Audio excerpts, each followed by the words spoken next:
आज मैं डिस्कस करने वाला हूँ पॉलिटिकल साइंस का सेकंड चैप्टर, जैसे कि मैंने पहले चैप्टर की सारी सीरीज खत्म करवा दी। ठीक है, ये हमारी जो सीरीज आएगी वो जाएगी 96% की पॉलिटिकल साइंस में। ठीक है, तो जैसे कि मुझे आप मतलब अपेक्षा है आपसे कि आपको सारे टॉपिक्स बड़े इजीली समझ में आ चुके होंगे। अब मैं डिस्कस करने वाला हूँ दो ध्रुवीयता का अंत। मैं बात तो वीडियो में बहुत लेकर लेकर आया हूँ उसकी, क्योंकि मैं एकदम रिसर्च पे था कि कैसे बच्चों को बहुत आसानी हो जाए। ठीक है, तो मैं डिस्कस कर रहा हूँ, है ना। तो अब तो दो ध्रुवीयता का अंत, दो ध्रुवीयता का अंत से तात्पर्य क्या था? दो ध्रुवीयता का अंत क्या था? पहले क्या था, जब शीत युद्ध का पूरा दौर चल रहा था, उसमें दो ध्रुव थे, एक था यूएसए और एक था यूएसएसआर। ठीक है, एक था यूएसए और एक था यूएसएसआर। जो ये यूएसए था, ये सबसे दो बड़ी महाशक्ति थी उस समय की। ठीक है, अब 1991 के बाद जब शीत युद्ध की समाप्ति हो गई, अब दो ध्रुव का अंत हो चुका था, जिसमें अंत हुआ था यूएसएसआर का और जीता था यूएसए। अब एक ध्रुव रह चुका है पूरी दुनिया में, पूरी दुनिया में अब एक ध्रुव है, उसका नाम था अमेरिका। अब हम डिस्कस करने वाले हैं कॉमकॉन। ये कॉमकॉन क्या था बच्चों? बहुत ही कम बच्चों को बात पता है। आज मैं आपको रिसर्च के साथ बताता हूँ कॉमकॉन था क्या था। जैसे यूरोप में आयरलैंड आ चुका था, तो उसमें विंस्टन चर्चिल ने स्टेटमेंट दिया, फिर नेटो की स्थापना की गई, मिलिट्री संगठन। इसी की तरह के ये भी कॉमकॉन एक मिलिट्री संगठन की तरह ही काम करता था। मतलब ये साम्यवाद की तरफ जो प्रसारित सिस्टम को था उसको चलाता था ऑल ओवर। ठीक है, अब मैं डिस्कस करने वाला हूँ दो ध्रुवीयता का अंत। दो ध्रुवीयता का अंत से क्या अभिप्राय? दो ध्रुवीयता का अंत से हमारा यह अभिप्राय है कि शीत युद्ध में जब दो ध्रुव थे, अब वो बनकर सिमटकर एक रह गया। It is called about one bipolarity. ठीक है, द एंड ऑफ बायोपोलरिटी। ठीक है, हम डिस्कस करेंगे पूर्व साम्राज्यवाद देशों का पूंजीवाद होना। मतलब जो पहले साम्राज्यवाद देश थे, जिनकी विचारधारा थी साम्यवाद, अब उनकी खिंचातानी किस पे जा चुकी है, किसकी ओर वो मुड़ चुके हैं? वो मुड़ चुके हैं पूंजीवाद की ओर, वो अब मुड़ चुके हैं। ठीक है, अब हम बात करते हैं इस चैप्टर में शॉक थेरेपी। 100% वर्क बता रहा हूँ, इस टॉपिक में सिर्फ एक ये आएगा और आपके स्टूडेंट्स के कुछ स्टोरीज है, व्लादिमीर लेनिन हो गए, ठीक है, विंस्टन चर्चिल हो गए, जो यूएसए राष्ट्रपति है, उनमें से आएगा आपको लिखने। ठीक है, व्लादिमीर लेनिन के आप देख लेना। ठीक है, और मैं आपको नोट्स प्रोवाइड करवा दूंगा मेरी लिंक में। ठीक है, शॉक थेरेपी। अब हम शॉक थेरेपी की बात करेंगे। शॉक थेरेपी क्या था? शॉक थेरेपी क्या था?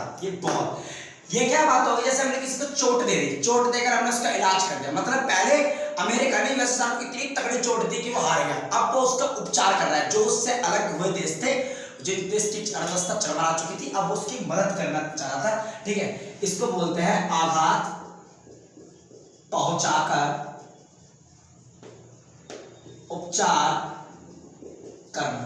तो आघात पहुंचाकर उपचार करने की नीति को, उपचार करने की नीति को क्या कहते हैं? ये कहते हैं शॉक थेरेपी। अब इसका मतलब क्या है?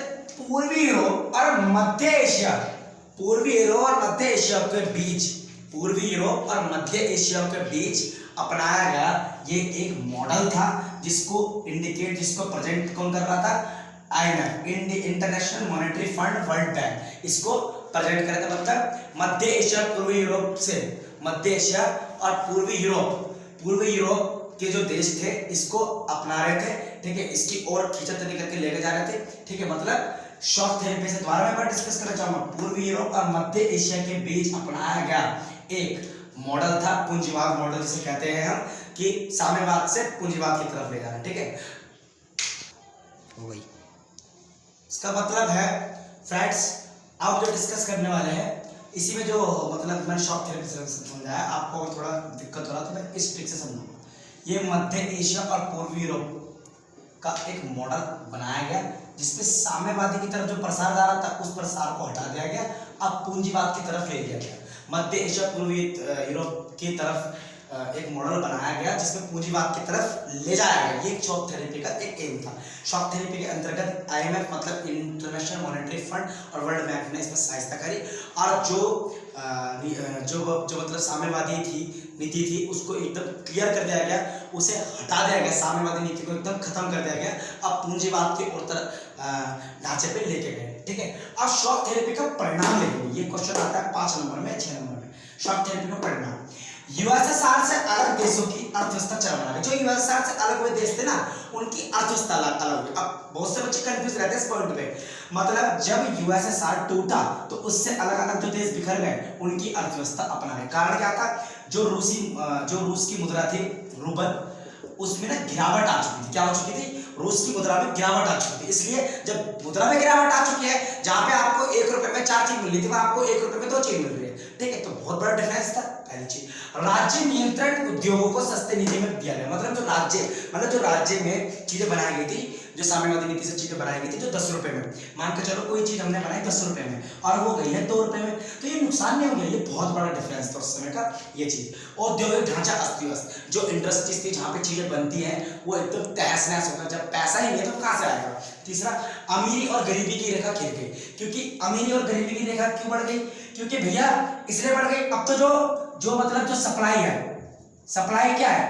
सप्लाई जीरो हो चुकी थी और डिमांड बी क्या, सॉरी, सप्लाई जीरो हो चुकी थी और डिमांड क्या थी? डिमांड थोड़ी ज्यादा थी। अब डिमांड तो जब ज्यादा जितनी मर्जी कर लो, लेकिन आप डिमांड जब ज्यादा कर सकते हैं जब आपके पास पैसा है। ठीक है, अब ये मॉडल उल्टा हो गया था। यहाँ क्या हो गया था? डिमांडें कम थी, क्योंकि जिसकी जितनी औकात है उतनी ही बात करेगा, इसी तरीके का ढंग था। ठीक है, उत्पादन आवश्यकता के अनुसार ही था, जैसे कि मैंने आपको पहले डिस्कस कर लिया। ठीक, आप इसके अंदर आपको कवर क्या करना है? व्लादिमीर लेनिन और जॉर्ज स्टालिन की 2 स्टोरीज आप पढ़ लेना। ठीक है, और याद रखना बच्चों, अगर क्वेश्चन आता है पृथ्वी या कहता है वो दुनिया की सबसे बड़ी गैराज सेल, तो वो थी शॉक थेरेपी। क्यों थी? क्योंकि ये पूरी दुनिया का सबसे बड़ा है, क्योंकि इतना नुकसान होगा। ठीक है, तो आज का टॉपिक खत्म होता है। आज सेकंड चैप्टर को हमने क्लियर कर लिया है। आई होप आपको वीडियो पसंद आ रही होंगी। तो ऐसे सपोर्ट करते रहिए, लाइक करिए, कमेंट करिए, सब्सक्राइब करिए। और अब मैं डेली 3 वीडियो डालूंगा। अब मैं 10th के लिए भी वीडियो डालूंगा। क्या मैं 10th के लिए वीडियो डालनी चाहिए? मुझे कमेंट करिए। Thank you so much. जय मां काली।